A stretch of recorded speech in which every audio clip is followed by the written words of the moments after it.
ሰላም ሰላም ሰላም ቤተሰቦች እንዴት ናችሁ? ደህና ናችሁ ወይ? እግዚአብሔር ይመስገን እኔ በጣም ደህና ነኝ። በእውነት ጌታ የተመሰገነ ይሁን። በጣም ደህና ነኝ። አሁን ትንሽ ነገር ልናገር የፈለኩት ያው በእግዚአብሔር መንግስት በቤተ ክርስቲያን አገልግሎትን በተመለከተ ጌታን ማገልገልን በተመለከተ ብዙ ነገር እንላለን፣ ብዙ ነገር ይታያልና እንደው ጥንቃቄ ብናደርግ ጥሩ ነው የሚልን ነገር በሆነ በአገልግሎት ዙሪያ ለመናገር ስለፈለኩኝ ነው። ምናገለግለው የእግዚአብሔርን ሐሳብ ነው። መጽሐፍ ቅዱስ እንደሚለው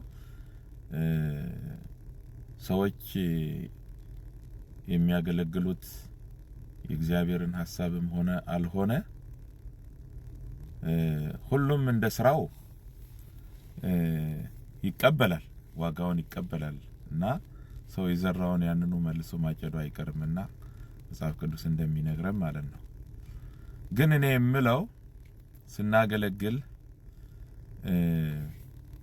እንዴት እናገልግል? ምናገለግለው በመጀመሪያ ደረጃ የእግዚአብሔርን ሐሳብ መሆን አለበት። ይሄ ሊሰመርበት ይገባል። ስናገለግል የምናገለግለው የእግዚአብሔርን ሐሳብ መሆን አለበት። ይሄ ሊሰመርበት ይገባል። ይሄ ማለት በእርግጥ ሰፋ አድርጎ መተንተን ይቻላል። በአንድ አቅጣጫ የእግዚአብሔርን ሐሳብ የሚለውን ልውሰድና የእግዚአብሔርን እውነት የእግዚአብሔርን ቃል መጽሐፍ ቅዱስ እንደሚነግረን የሚያገለግል እንደ እግዚአብሔር ቃል ያገልግል ወይም የሚናገር እንደ እግዚአብሔር ቃል ይናገር ተብሎ ስለተጻፈ ያንን አስባለሁ ማለት ነው። እንደ እግዚአብሔር ቃል ይናገር ይላል ማለት ነው። እንግዲህ እንደ እግዚአብሔር ቃል መናገር ማለት በውስጡ ሰፊ ነገር ነው ያለው። እውነት ብቻ አይደለም። የእግዚአብሔር እውነት እግዚአብሔር የሚወደው የሚፈልገው መጽሐፍ ቅዱስ ቃል ላይ የተጻፈ ያልተጻፈ የተጨመረ ያልተጨመረ እያለን እንደምንለው ትክክለኛ የተጻፈውን ነገር እግዚአብሔር በቃሉ የተናገረውን ነገር እውነትን የእውነትን ቃል ማለት ነው ወንጌልን እንድንናገር ይሄ የእግዚአብሔር ሐሳብ ነው። ግን የሚናገር እንደ እግዚአብሔር ቃል ይናገር ሲባል ደግሞ እንደ እግዚአብሔር ቃል ከተባለ የሚነገረው እንደ እግዚአብሔር ቃል የሆነ ነገር ከሆነ ይሄ የእግዚአብሔር ቃል ተቀባይነትን ያገኘ የእግዚአብሔር ቃል ሰው እንደ እግዚአብሔር ቃል ቢናገር ተቀባይነትን የሚያገኝ ከሆነ ይህ እንደ እግዚአብሔር ቃል የተባለው ነገር በውስጡ ሁሉንም ነገር የእግዚአብሔርን ሐሳብ የያዘ ነው ማለት ነው። ኮምፕሊት የሆነ ማለት ንጹህ የሆነ ማለት ቅዱስ የሆነ ማለት ነው። እግዚአብሔር እንደሚወደው ማለት ነው። ያ ማለት አንደኛ የእውነት ቃል መሆን አለበት። ሁለተኛ ይህ የእውነት ቃል ሲነገር በጥበብ መነገር አለበት፣ በትህትና መነገር አለበት፣ በፍቅር መነገር አለበት፣ እንደገና ደግሞ በትዕግስት መነገር አለበት። ምክንያቱም የእግዚአብሔር ሐሳቦች የትዕግስት ቃል ተብሎ ተጽፏል። የእግዚአብሔር ቃል ራሱ የትዕግስት ቃል ተብሎ ተጽፏል እና ሰዎች ሊታገሱት የሚገባ ቃል ተብሎ ተጽፏል። ምክንያቱም ካልታገስነው በስተቀር የቃሉን ውጤት በሕይወታችን ልናፈራ ልናሳይ አንችልም ማለት ነው። ስለዚህ የትዕግስት ቃል ስለዚህ የእግዚአብሔርን ቃል ስናገለግል በትዕግስት እናገለግላለን። ምንታገሰውን ሁሉ ታግሰን ማለት እኛን እግዚአብሔር አገልግሉ ብሎ እንኳን ቃሉን ሲሰጠን ቃሉ ራሱ ለኛ የሚያስፈልገን የጊዜው ቃል ሊሆን ይችላል። ከኛ ላይ ራሱ የሚነቅለውን ነገር ነቅሎ ከዛ በኋላ ሌሎችንም ደግሞ እንድናገለግልበት የሚፈልግ ሊሆን ይችላል የእግዚአብሔር ቃል። ስለዚህ ትዕግስትን የሚፈልግ ሊሆን ይችላል ማለት ነው። ስለዚህ እኛ ራሳችን ታግሰን ልንሰራበት የሚገባ ቃል ሊሆን ይችላል ማለት ነው። ስለዚህ ይህንን የትዕግስት ቃል እንድንጠብቅ የእግዚአብሔር ቃል ይነግረናል ማለት ነው። የትዕግስትን ቃል መጠበቅ ማለት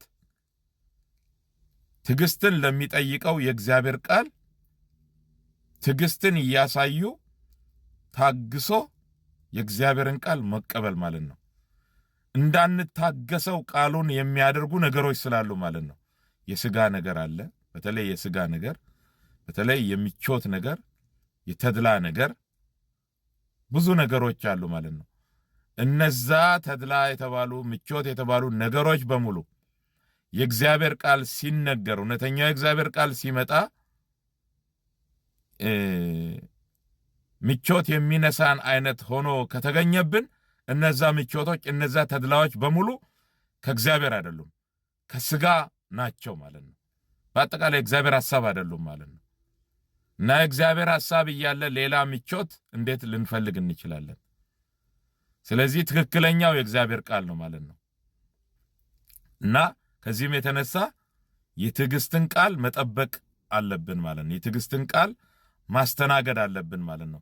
ትዕግስትን የሚጠይቀውን የእግዚአብሔርን ቃል ትዕግስት ምንም የሚጎድለን ሳይኖር ማስተናገድና መለወጥ ያስፈልገናል ማለት ነው። ትዕግስት ወሳኝ ነው። እንደገና ደግሞ እንዳልኩት ፍቅር፣ የእውነት ቃል በፍቅር ይሰበካል።